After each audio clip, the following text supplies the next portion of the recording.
होनी को टाला नहीं जा सकता, इसका कोई आधार भी है। अक्सर ऐसा लोग पूछते हैं, क्या होनी होके रहेगी? और ज्योतिष शास्त्र, अध्यात्म शास्त्र में कहा जाता है कि भाई जो होनी है वो होके रहेगी। तो फिर ज्योतिष शास्त्र, अध्यात्म, भगवान, पूजा पाठ का क्या अर्थ हुआ जब होनी होके रहेगी? तो कहा जाता है होनी तो होगी परंतु अनहोनी नहीं होगी। इसको एक उदाहरण से समझ सकते हैं।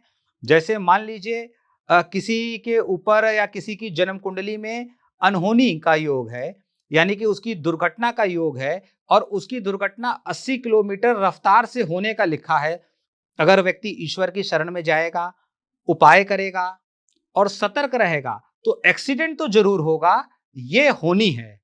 परंतु 80 की स्पीड में एक्सीडेंट नहीं होगा, 20 की रफ्तार में, 10 की रफ्तार में होगा। यानी कि उसको चोट कम से कम लगेगी, न के बराबर लगेगी, यानी कि वो अनहोनी से बच सकते हैं। तो जो अध्यात्म में ये कहा गया है कि होनी तो होगी परंतु अनहोनी नहीं होगी, वो हमारे हाथ में है। जैसा कि दो व्यक्ति थे, एक व्यक्ति के भाग्य में ये था कि 30 दिन बाद उसकी मृत्यु हो जाएगी, और एक व्यक्ति के भाग्य में ये लिखा हुआ था कि 30 दिन बाद उसको धन संपत्ति प्राप्त होगी।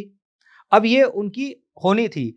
अब उपाय की शक्ति ईश्वर की शक्ति है। जिस व्यक्ति की 30 दिन बाद मृत्यु लिखी थी, उसने पुण्य कर्म करना प्रारंभ कर दिया, उसने भंडारा लोगों को कराया, गरीबों की सेवा करी, तो उसका जो प्रारब्ध था, प्रारब्ध में क्रियमाण कर्म मिल गया, और जो अनहोनी थी वो उसकी खत्म हो गई। जब उसने 30वें दिन अपनी जन्म पत्री किसी योग्य व्यक्ति को दिखाई तो उसने पूछा कि ऐसा क्या किया तुमने जो तुम्हारी जो मृत्यु थी वो आगे टल गई? तो उसने बताया, कुछ नहीं, मैंने कुछ थोड़े से पुण्य कर्म किए। तो पुण्य कर्म के माध्यम से हम अपनी अनहोनी को बचा सकते हैं। दूसरा व्यक्ति जिसके भाग में बहुत सारा धन संपत्ति लिखी थी, उसने जाके कुकर्म करना प्रारंभ कर दिया और गलत जो चीजें हैं वो सब प्रारंभ की। उसके प्रभाव से जो उसको धन संपत्ति मिलने का योग था वो बहुत छोटा सा हो गया।